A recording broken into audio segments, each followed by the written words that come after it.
Fellow citizens, it is an honorable thing to be speaking to you. My name is Dr. Milton Mutto.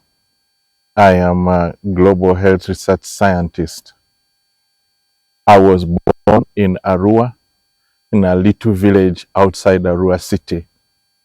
I grew up in a primary school setting where my father was a school teacher.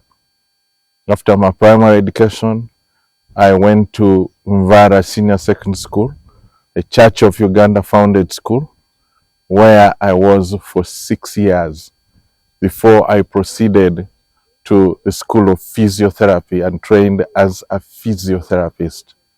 I practiced physiotherapy in Rubaga Hospital for a year, and then for 5 years in Entebbe. At that time, it was grade A and grade B hospitals for 5 years before proceeding to work as a research associate at the Injury Control Center in Makerere Medical School.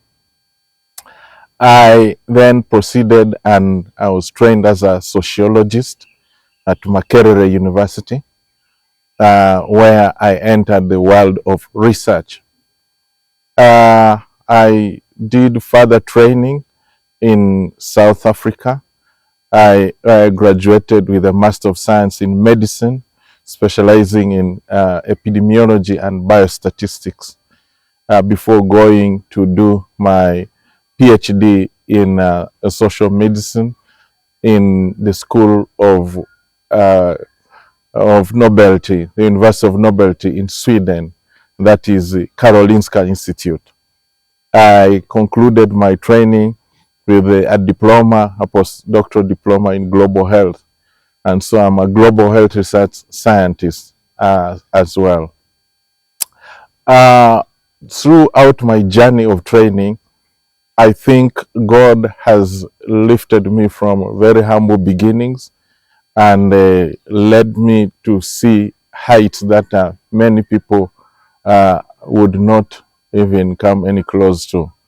I had the opportunity to represent Africa on the WHO board for Mentor VIP, that was tasked with capacity building for injury, violence, and disability prevention worldwide. And I also had the opportunity to be on the global team that was lobbying with the UN Security Council First Committee on Small Arms for better control on small arms. I have served in other global capacities. I'm a member of the Violence Prevention Alliance of the WHO and also a member of the child welfare movement worldwide. During my study, something that intrigued me so much is the state of our people. The state of our people has bothered me so much, and not just Ugandans alone, but I noticed that the pattern of problems engulf the entire continent, the continent of Africa. Whether you go to Kenya, you go to South Africa, you go to Sudan, you go to West Africa, and wherever, there have been similarities in the kind of things that affect us. But when you look at all these situations around us, Uganda seems to be in a very, very peculiar position. We are very, very wealthy, so highly endowed, but we are very poor. We keep announcing new discoveries of minerals, untold discoveries of minerals, but wealth we do not see. We have a lot of rain and fertile soils, but food we do not see. Good food we do not see. As we talk now, you can hardly find Ugandan rice on the market. You cannot find the organic substances that we should be priding ourselves as owners in the market. Unfortunately, these things have impacted on our quality of life. And we die early. When you ask yourself, why do we die early? Why do we live short lives? Then you begin to see gaps gaps that have no answers, that are people so gifted, so talented, so well built, so well endowed, cannot translate these benefits into the kind of longevity that should give them an edge globally. And as a researcher, these things have bothered me. I have gone on study trips to try to find reasons to explain what we see in Uganda. We are very, very hospitable people. Globally, Ugandans are known to be very hospitable people. We have fought nearly 50 wars, many rebel movements. It's difficult to explain why are people that are acclaimed living in the most central location on earth, where you get a myriad of advantages globally. For example, we have temperate areas here, we have snow capped mountains here, we have savannas here, we have we have equatorial climate here, and we have the best fresh water resources worldwide. But these things do not translate into the kind of benefits that we'd want to see. Why? We die early. Our lives are terminated early. And so when you begin to interrogate these things, when you begin to get closer and closer to the things that undermine us, that take life out of us early.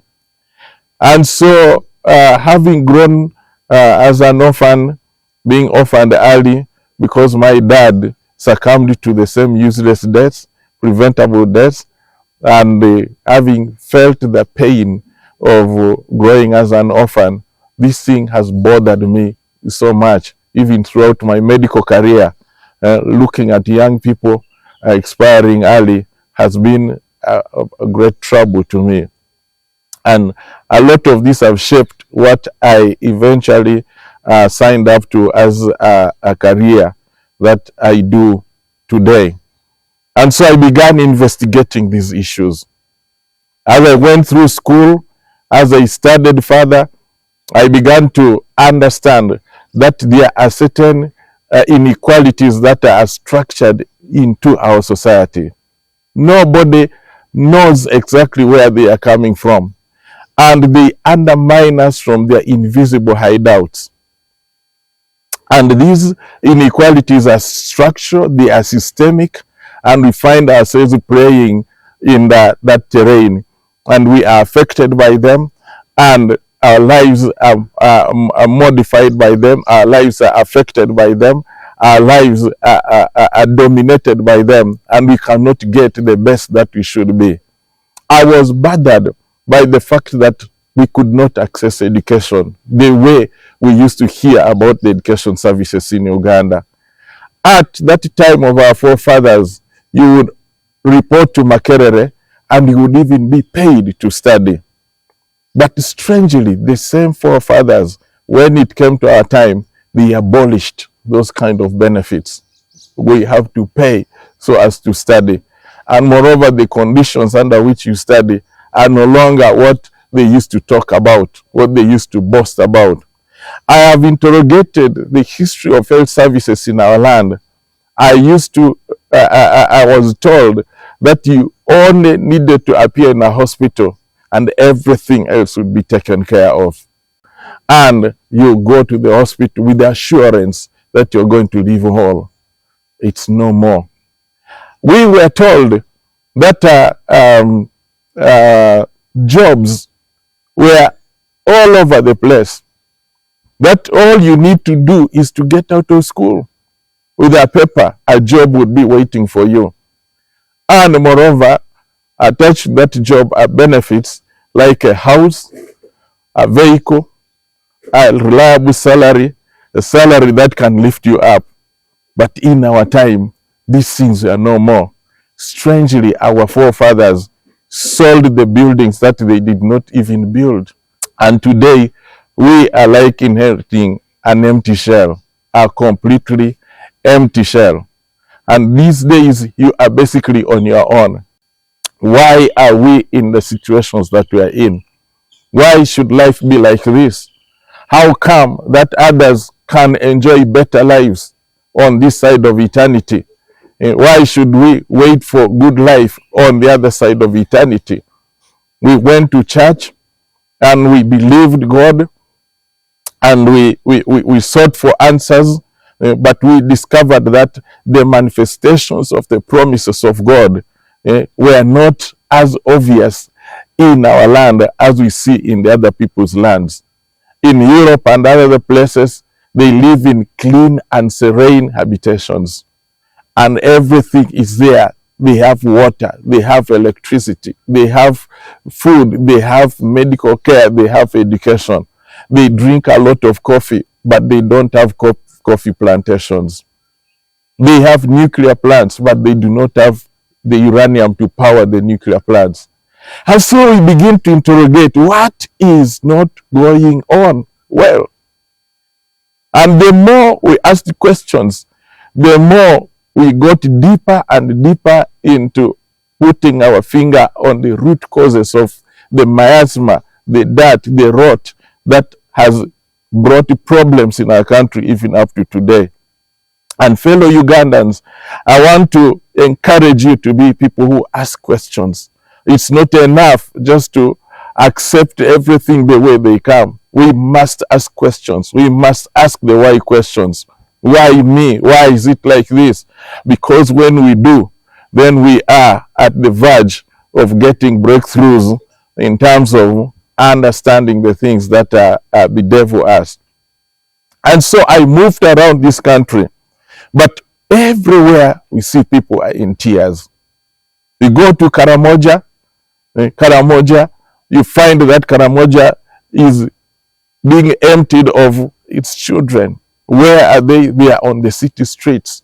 What are they doing on the city streets? Begging. And while they are begging on the city streets, begging for food, numberless trucks are ferrying untold amount of wealth from their backyards. Gold, precious stones, lime, leaving Karamoja. And they do not seem to understand what value they have in their backyard. And so we think that perhaps institutions that care would invest in opening eyes of people who are like that. Alas, our education system, together with the other systems, seem to be busy telling them to let the sleeping dogs lie because it's beneficial to them. And come down into Teso. I have seen the elders of Teso sitting, in deep thought, reflecting about what has befallen them.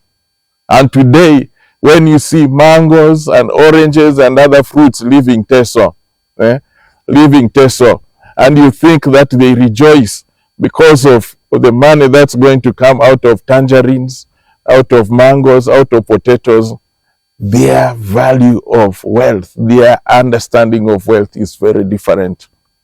They think about the cattle wealth that departed a long time ago, and nobody seems to have an answer to their cry and their questions. Why? Where have our cows gone? Who has taken our cows? And when will we get justice? You proceed to Acholi land.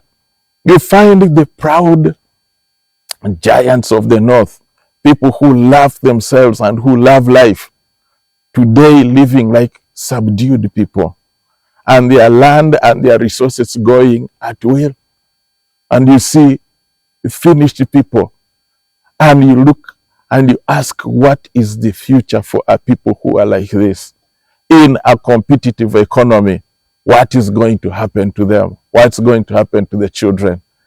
Frustration after frustration and desperation after desperation. Cross into West Nile.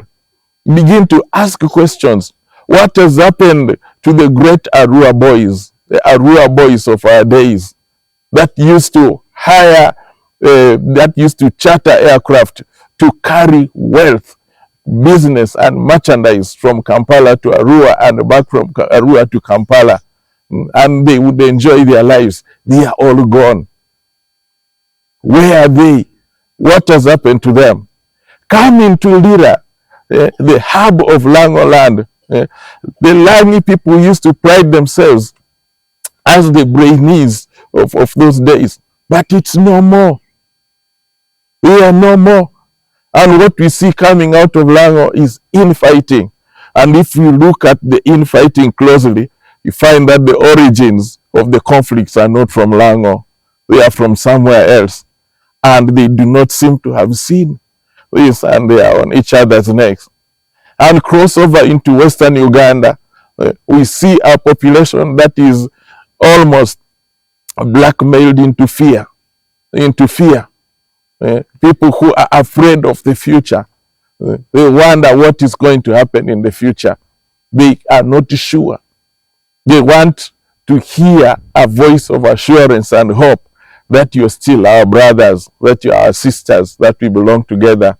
You come into Buganda, you see people who used to be proud owners of the Uganda's wealth, Uganda's economy.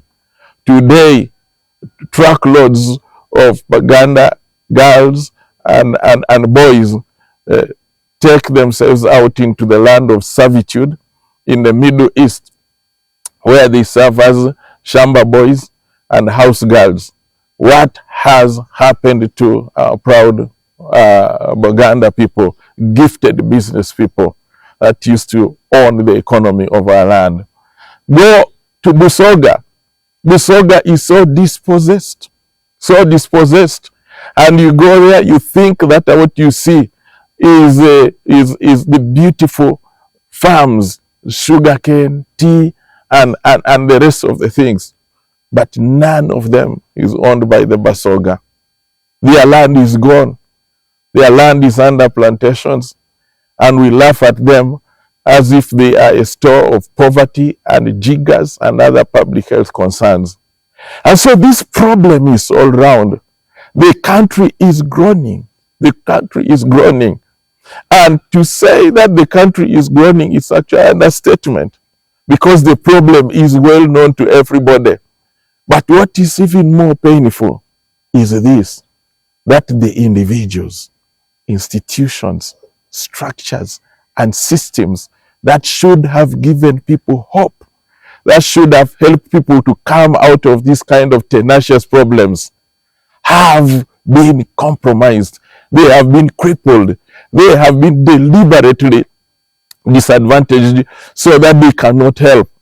And I know every Ugandan knows that they are on their own. Help is not going to come from anywhere else. You are on your own. If you cannot buy medicine by yourself, you will die and you'll be buried. If you cannot look for school fees for your children, they will drop out of school. Nobody cares. The institutions that are constitutionally mandated to help our people come out of the problems, they are no more. They exist by name. They exist on paper. They even draw mandates from the Constitution. They draw taxpayers' money, pretending that they are there to serve the people. But Ugandans know that their fate basically is sealed. You don't help yourself, you will expire in this terrible economy of ours. And so this is the situation that we find ourselves in. And so we want to love our country. We want to feel responsible citizens. We want to be patriotic. And in fact, our Constitution commands us to be so. Our Constitution encourages us to be so. But look at what has happened to our Constitution. It's no longer the people's Constitution. Our Constitution is like a pot that contains a snake. That the Constitution was forcibly opened, and a snake, cobra, has been put in our Constitution. And so you want to defend the Constitution, but inside there is a cobra. Inside there are things that make the Constitution unpalatable. The checks and balances that the people put in the Constitution, somebody went in there and removed them and put in the things that sow the seeds of discord and violence. And so you ask yourself, should you even defend this kind of Constitution? Is it good enough to be defended? In fact, if you defend the Constitution, Then you defend the things that the perpetrators of evil have put in the constitution, and you serve their interests. And so we are torn between the hard place and a rock. We don't know what the future holds for people. The situation is bad. We are helpless. The institutions are helpless, and the avenues for redress are all closed. And so we are in that situation. And yet in the horizon, we see hope. We see hope. And this is the platform on which I come to you today, Ugandans. That there is hope. There is hope.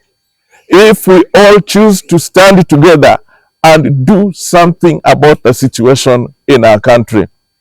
Number one, we need to understand that the power of change, the power of redress is within. We must stand up and refuse. We refuse these negativities that have been imposed on us. The fear, the threats, the oppression, the injustice. We must reject them. We must say no to them. And the statement of no goes a long way to help us recover our voice. Our voice. Our voice. And time has come, we must fight for our voice. And how do we fight our voice? Speak out. We have to speak out. We have to tell those who want to excel in evil and wickedness, we have to tell them no. We have to say no. And when we say no and stand by our words, we begin to see different doors opening before us, that we are different. We are not violent people. We are not thugs. We are not thieves. We are not derogatory people. We are not nobodies. We are indeed the people of God that we sing about in our national anthem, that we pray for in our national anthem. And so we come to you today to reawaken that which is about to die. That is you. Yeah? You need to look into the mirror. Go back and look into the mirror and speak to the one you see in the mirror, and give hope to the one you see in the mirror, that you may be subdued, you may feel oppressed, you may feel dislocated, you may feel trampled down upon, but you still have your voice. Do not allow somebody to take that voice away from you, and speak out and say no and choose to be different. And so we come to sound the alarm to you. Come to sound the alarm to you, calling you to action, calling you to stand to be counted. I want to specifically speak and address myself to our generation. Our generation. When there's a problem in the house, the family looks forward to its children, and they look to the children to bring a solution on the table. But today, the whole world is looking at us. What are you going to do? What are you going to do when you see rot coming into society? When you see rot coming into the family, what are you going to do? Will you also fold your hands? Will you refuse to put your shoulder to carry responsibility? What are you going to do? So I speak to you and I challenge you that it is time to stand to your generational mandate and do something that's going to put a smile on the faces of all the people of Uganda.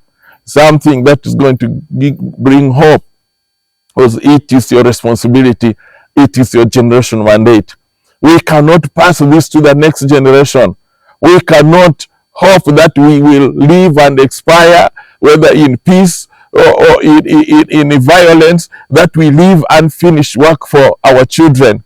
We have to sort the mess. We have to stand and be counted. And today, I have decided to stand to be counted in my generation, that we are going to do something. We're going to draw a line in the sand. We are going to say enough is enough.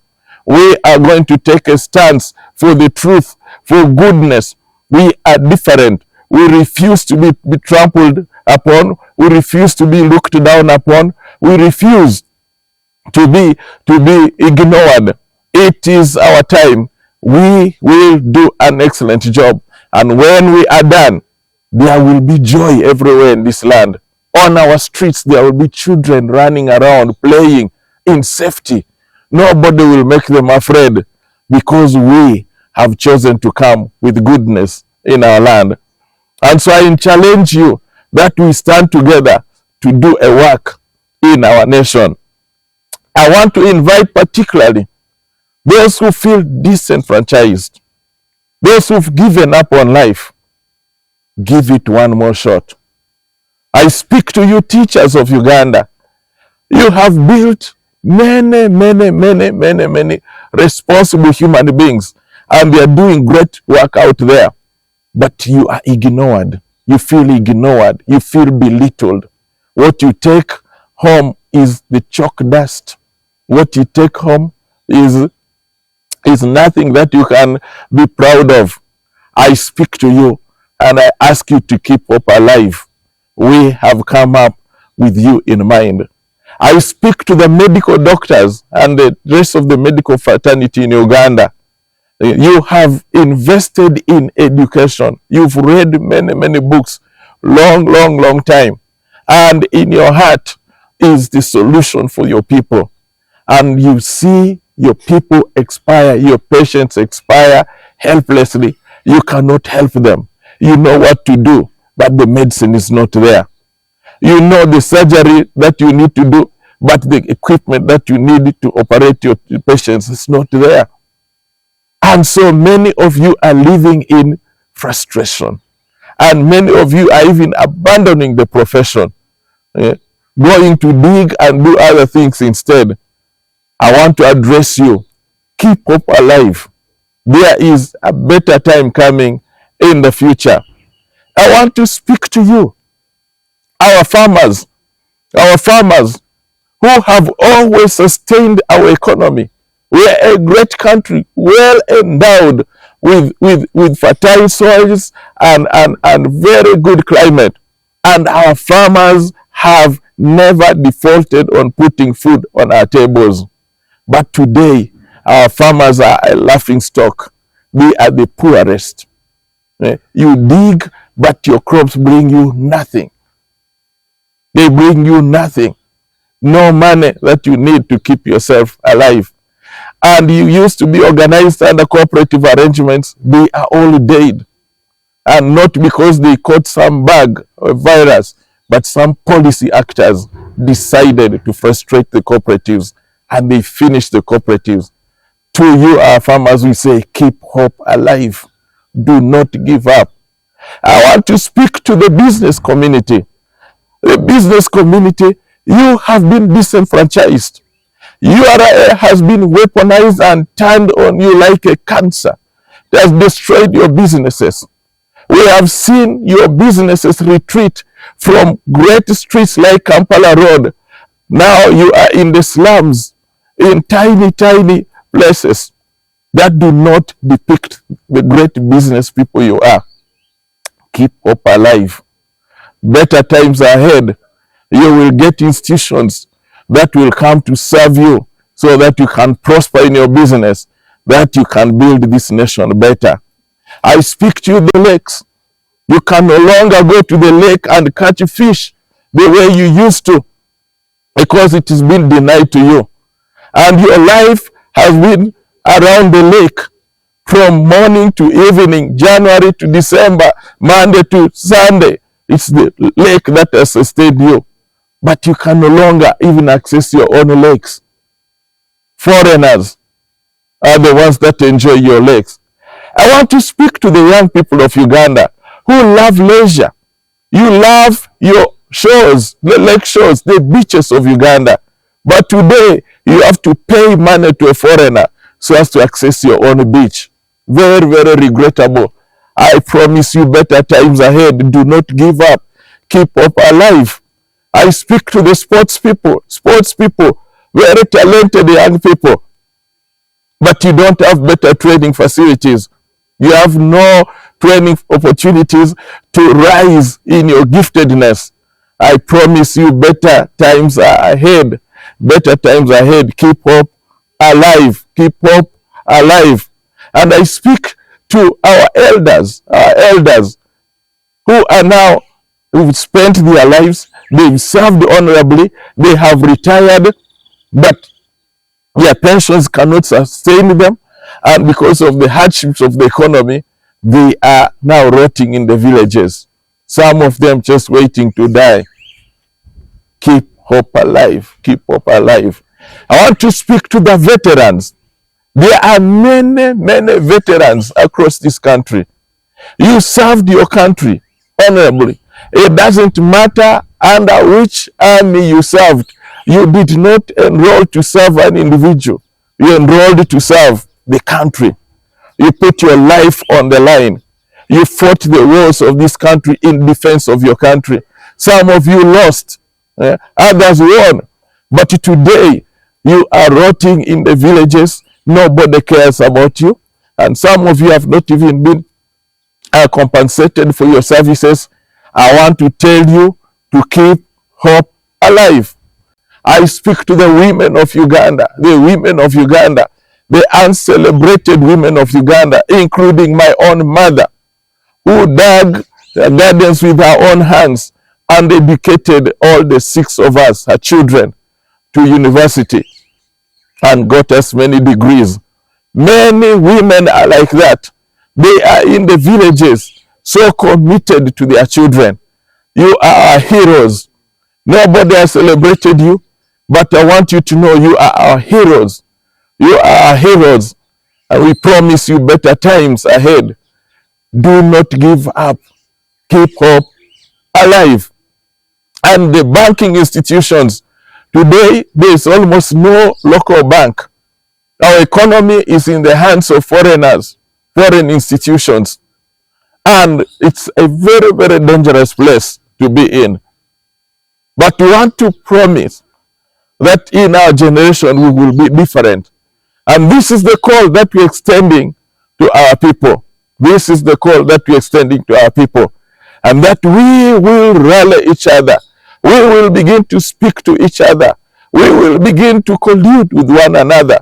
We will begin to listen to one another. And we come up with one collective voice that our nation needs us. Although it is in ICU, it's in intensive care, we are going to sort our land because we are going to give it a better time. And so I invite you to this walk of faith. I invite you to this walk of hope. I invite you to this walk of a great future. We must be inspired by the young people of old. Remember, when they found truth, they were so encouraged by the truth, and they clung to the truth. And even when they were threatened by the powers be, they took and stood their ground. And today, every 3rd of June, millions go to be inspired by their stories in Namugongo. Those young men, those were young people, they stood at their time. They resisted injustice. They resisted evil. And even though they paid with their lives, they understood that there is greater value. And today, many people are coming to the faith because of their works. We are inspired by men like Janani Lugum, who stood for the truth. He paid with his life. But today we see the fruits of his sacrifice. We stand on the same faith. We stand on the same truth. We stand on the same inspiration to offer solutions to our land, solutions to our people, that in our times there will be better times. There will be better times. This is our promise to all of you if we choose to work together. And because of that, we announce the opening of a new chapter in Uganda. We declare the beginning of a new chapter in Uganda. From this very day, that there is a new chapter being opened in our country. And in this chapter, we will stand to be held accountable for the future we want. We will no longer accept the dictates of others who miss the future and then they want to configure it for us. We take responsibility for our future to determine the future that we want. And we are going to do everything that is within our means and within our power to make sure we are co-creators of the future that we want to see in this land. And we will go in every sector. We will go in politics. We will go in business. We will go in all the sectors to make this country what it must be. And so we invite you to join this movement of regenerate people, people who have pledged allegiance to their God, to their families, and to their nation, people who are willing to lead differently, people who are willing to bring about change. We are inviting you to join this movement. Our social media handles are out. You can get in touch with us, and please join our activities. Join our activities that are going to be happening across the country. We will have online platforms where we will hold dialogues, reflections over this matter as we figure out the way forward, as we discuss the solutions from our own perspectives. We will reject exclusion from the policy platforms. We will create these platforms so that we determine what must happen in this country from our own perspective. In addition to this, we understand that we are now going into a very critical time, when the key issues of the destiny of this nation are going to be determined. And I want to encourage as many in my generation as possible that we go and fill and occupy these places, right from LC1 up to the presidency, and that we get access to the power and the authority, the mandate of the people and the budgets of the people, and use it to change the situations in our country. It is time that this country finds the future, the dream that it has always been looking for. And now this is where the game ends. The generation that Uganda has been waiting for, we unveil it to you today. And we invite you to be part of this great movement, the people who aspire to bring out change, and a positive change in our land. Thank you very, very much. Get in touch with our website and our social media handles, and let's keep the conversation going. And I say all this for God and my country, and wishing all of you well.